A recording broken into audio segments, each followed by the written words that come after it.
No episódio de hoje vai ter barraco do confessionário e o tema é o que é um guru, para que serve e será que eles usam cueca? Prepare o seu coração para o jingle.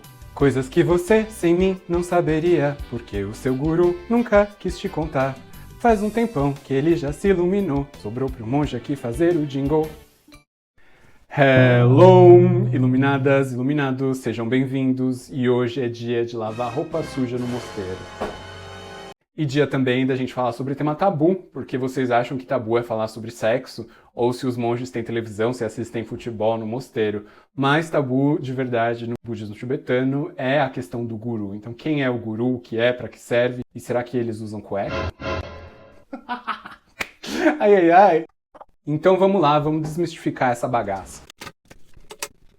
Em primeiro lugar, sim, os monges, os gurus geralmente usam cueca, pode ser vermelha, vinho. O que é guru? Hoje em dia a gente costuma usar muito essa palavra guru como um trendsetter, aquela pessoa que delimita tendências, então a gente pode dizer que, sei lá, o Elon Musk é um guru da tecnologia, ou então que tal pessoa é um guru da moda, ou um guru do mercado financeiro. É uma pessoa que tem expertise, mas ao mesmo tempo que tem um domínio, uma influência sobre aquele campo do conhecimento. Mas afinal de contas, o que é um guru? A gente sabe que o guru é um mestre, que é o nosso mestre pessoal, mas a origem da palavra guru vem do sânscrito e guru quer dizer pesado. Mas nem todo guru precisa ser gordo, porque o guru é aquela pessoa que é pesada de quê? De boas qualidades que pesam como ouro. Ai, ai, ai. Então, quais são alguns usos budistas da palavra guru? A gente fala também em guru karmas, karmas pesados. Karmas pesados não quer dizer explodir uma bomba nuclear ou um grande acontecimento.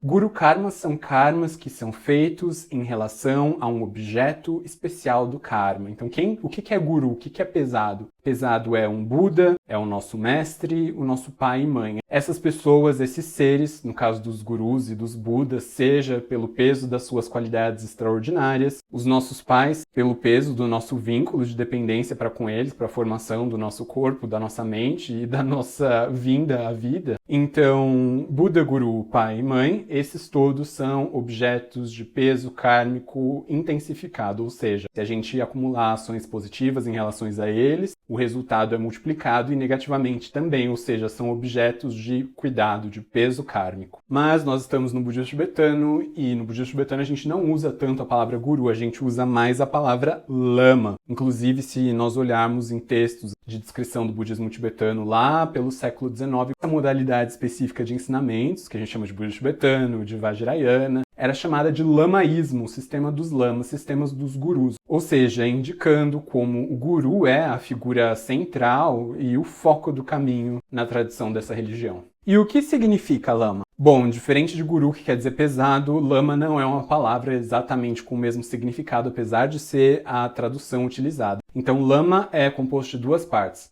Lama, lá quer dizer alto, exaltado, excelente. E ma é o sufixo negativo. Então, lama quer dizer nothing higher, nada acima, nada superior, insuperável, o supremo, o chefe. E com essa palavra lama, a gente também está se referindo, ou de uma certa maneira fazendo referência a essas qualidades extraordinárias dos nossos gurus, dos nossos mestres iluminados. Mas ainda tem um outro jeitinho da gente traduzir lama. La, que é a primeira sílaba, também significa força vital. Então, na teoria da medicina tibetana e na teoria dos chakras do budismo tântrico tibetano, a gente tem um tipo de uma Dragon Ballzinha, assim, que é um ovinho de energia onde está guardada a nossa essência vital. E esse ovinho vai circulando, durante o mês vai circulando. Então, às vezes está, sei lá, na testa, depois no dia seguinte ele está circulando e passou, está guardado no coração. E isso fica circulando e alimentando a vida do nosso corpo. Então, essa Dragon Ball, esse ovinho energético, né, que guarda a essência da nossa força vital, da nossa vida, é chamado de La. A título de curiosidade, na medicina tibetana tem alguns tratamentos assim muito hardcore, não é coisa do dia a dia, mas que pega uma agulha e enfia muito, muito fundo assim em partes do corpo da pessoa. E aí você tem que calcular se o La não tá passando pelo braço, pela cabeça, por aquele lugar, porque você não quer furar nem espetar essa Dragon Ball. Se a gente traduz o La como essência ou força vital, nesse caso o Ma não vai servir como sufixo feminino. Nesse caso o Ma pode ser traduzido como mãe. Então, e o que guarda nessa tradução? Quem é o lama, o guru? Então, se Ma é mãe, o guru é aquele que nutre a essência da nossa vida para que ela se transforme em um evento significativo. Oh my God! Essa foi fundo. E saindo da etimologia, indo para uma coisa mais prática, o lama ou o guru é aquele mestre de quem a gente recebeu os ensinamentos do Dharma, que ensinou o caminho do budismo. É, dentre os nossos mestres, aquele que teve o maior impacto, o poder de transformação da nossa vida, é com quem nós aprendemos, aquele pelo qual nós temos o maior respeito, a maior devoção, a maior inspiração de fé. Então o guru, ele é o professor, ele é a pessoa que nos orienta, é a pessoa que nos inspira. No final das contas, e por que eles chamavam de lamaísmo, né? O sistema dos gurus, guruísmo, lamaísmo, o budismo tibetano é o sistema dos gurus, porque o cerne da nossa vida como praticantes budistas, na modalidade vajrayana do budismo, é tentar realizar as qualidades iluminadas através de receber as bênçãos diretamente do nosso guru. Então o guru número 1 foi o Buda Shakyamuni, e ele transferiu os ensinamentos para os seus discípulos, e esses para os seus. E dessa forma, a linhagem dos ensinamentos foi sendo praticada, realizada e chega viva para nós através do nosso guru. Tanto que se diz, onde não tem guru, sequer o nome de Buda é ouvido, porque os ensinamentos, a palavra escrita, os livros a gente considera como letra morta. E o guru é o nosso exemplo vivo e a inspiração para uma prática perfeita, é através dele que a gente se conecta com todos os demais seres iluminados, dos quais a gente considera ele o chefe.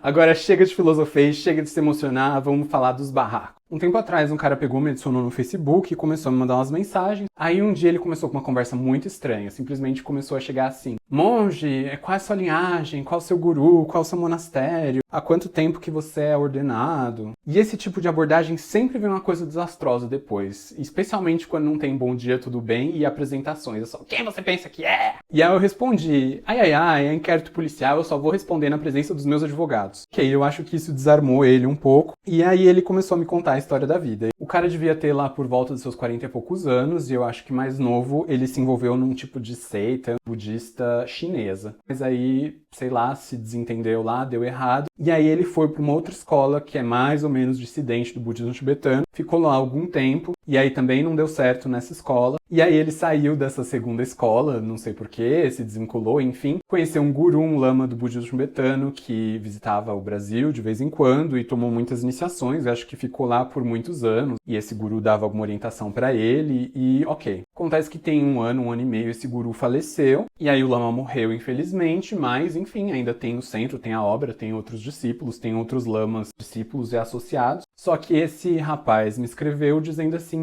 eu descobri que eu não quero mais ser discípulo do guru fulano que morreu. E como que eu faço agora para eu me desvincular espiritualmente desse guru? E eu quero arrumar outro guru, eu quero mudar de linhagem. Eu não quero mais ser da linhagem X, agora eu quero ser da linhagem Drikunkagyu.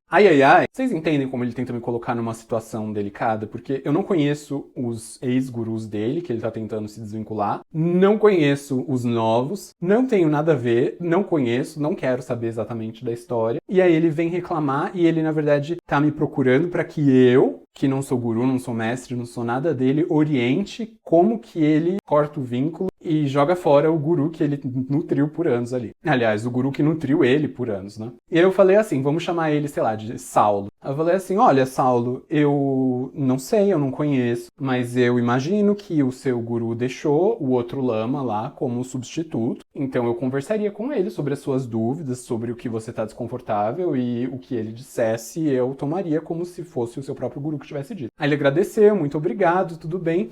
Dali a umas semanas ele pega e me escreve: deu tudo certo, eu já mandei uma carta, mandei uma mensagem pro lama, eu já tô livre, não sei o que, assim, comemorando, uhul! E eu achei aquilo, assim, uma coisa horrível. Mas a história não acabou. Passou mais um mês, mais uma semana, sei lá, e ele já tava livre, já tinha se livrado do guru antigo que tinha morrido. E aí ele me escreve e começa a falar assim: mas tem um assunto que tá perturbando o meu peito. Eu não sei se eu fiz certo, se eu fiz errado, porque não sei o que. Eu fico com medo, eu fico com receio, eu fico com isso, eu fico com aquilo. E aí começou a querer me atazanar. Sabe assim, quando uma pessoa quer porque quer? Na verdade, ela não tá se consultando. Ela tá querendo forçar você a dizer aquilo que ela quer ouvir e fazer um reassuring, assim, que você vai dar segurança e conforto para uma decisão que necessariamente você não está compactuando nem achando grandes coisas. E aí eu peguei e mandei uma mensagem, assim, bem sério para ele, do fundo do meu coração. Falei assim: olha, Saulo, você já teve o seu guru que morreu. Você conviveu com esse guru. Você já falou com ele. Você falou com o seu guru substituto, com o seu ex-guru. Você possivelmente já falou com o seu futuro guru. O que você acha que eu, que não tenho nada a ver com nenhum de vocês e com essa história, posso falar que vai fazer você se sentir melhor, sendo que você já falou com essa lista toda de gente? E aí ele agradeceu, ficou por isso mesmo, ficou tudo quieto, e passou um tempo, eu já tinha mais ou menos esquecido, assim, desse caos, e ele foi apagando, assim, todas as mensagens, mas eu já tinha print de tudo.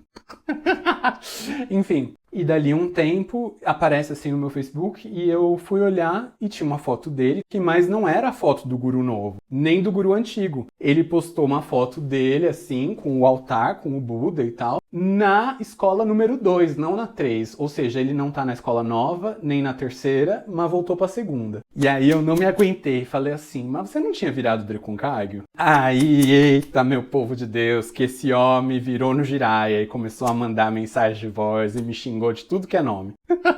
Não sei se eu coloco pra dar play, é um sotaque assim meio mineiro misturado com goiano, enfim. E aí ele reclamou, falou, ai, você é muito sarcástico, eu procurei você, eu coloquei dúvida em todos os fóruns da internet, ninguém me ajudou de verdade, a minha sanga tem problemas e eu queria trocar, mas agora eu resolvi que eu vou ficar lá mesmo, e o meu guru é o fulano de tal, vai continuar sendo, e a minha deidade que eu pratico é fulana também, eu vou praticar com todas as minhas forças. Com todas as minhas forças. E vou continuar praticando com todas as minhas forças. Então eu pensei em mudar, mas eu não vou mudar não, e eu queria pessoas que tivessem me orientado corretamente, blá blá blá. E aí eu fiquei um pouco em choque, assim, porque eu não conheço esse cara, ele me perturbou várias vezes, nunca me mandou R$1, um pix, um nada. Eu não tenho obrigação de fazer esse tipo de atendimento, ainda mais de uma coisa que eu acho extremamente, assim, polêmica e absurda. E aí eu disse assim, olha fulano, eu atendi você e respondi você de acordo com o Dharma.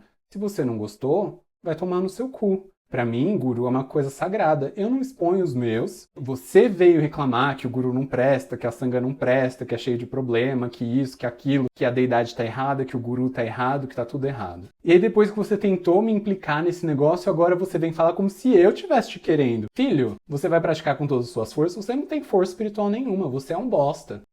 Eu não quero você na minha linhagem, eu não quero dividir guru com você. Se o seu guru morreu, eu sinto muito, mas eu tenho certeza que você não contribuiu muito pra longa vida dele. Então, você é um bosta e eu não gosto de me relacionar com esse tipo de gente, eu não gosto de responder esse tipo de pergunta, não gosto de me meter em assunto da sanga dos outros e eu não tenho nenhum respeito espiritual por gente que troca de guru como quem troca de cueca. Ai, gente, sorry, subiu um calor. Enfim, cueca a gente precisa de muitas porque é higiênico. Agora, guru é 1, 2 ou 3, a gente precisa amar e respeitar, que sejam harmônicos entre si e que sirvam de inspiração para o nosso caminho e para nossa vida. Então, por isso que eu falei que é um pouquinho tópico tabu. Aí, depois que eu falei pra ele poucas e boas e verdadeiras, aí ele meio que deu um passo pra trás e falou, ai, eu não tô levando raiva no meu coração, de repente, é um aprendizado pra você e pra mim. Não, filho, com você eu não tenho nada pra aprender, não. Não é orgulho, é verdade. Posso fazer o humilde também, não me custa nada. Do mesmo jeito que não me custa atender os diabos.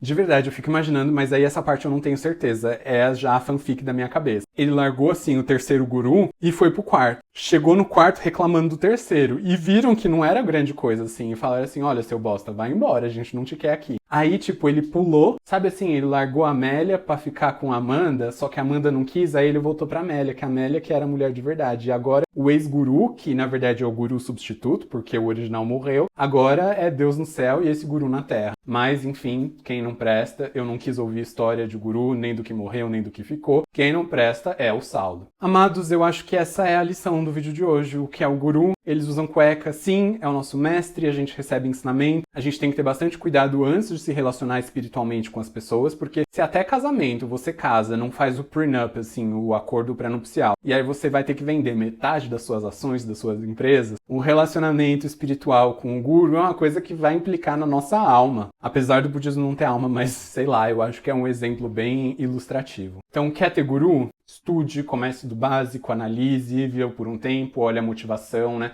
Tem aquele vídeo como escolher a sua linhagem budista e sobre seguir o dinheiro. Observe bastante, com bastante cuidado de tudo isso antes de você sair agarrando na saia de qualquer monge. Amados, esse é o vídeo de hoje. Thank you, se inscrevam, curtam, compartilhem. Nós somos 3.000. E isso significa que já passamos dos 30% pra gente fazer o vídeo contando toda aquela história do monge Keishou, que é colega da monja Koen Sensei, do budismo Zen, Soto Zen, budismo japonês do Brasil. Então, a hora tá chegando, ainda tô aberto pra receber desculpas e reparações, se quiser. Se não, 10 mil chega aí. Beijo, me liga.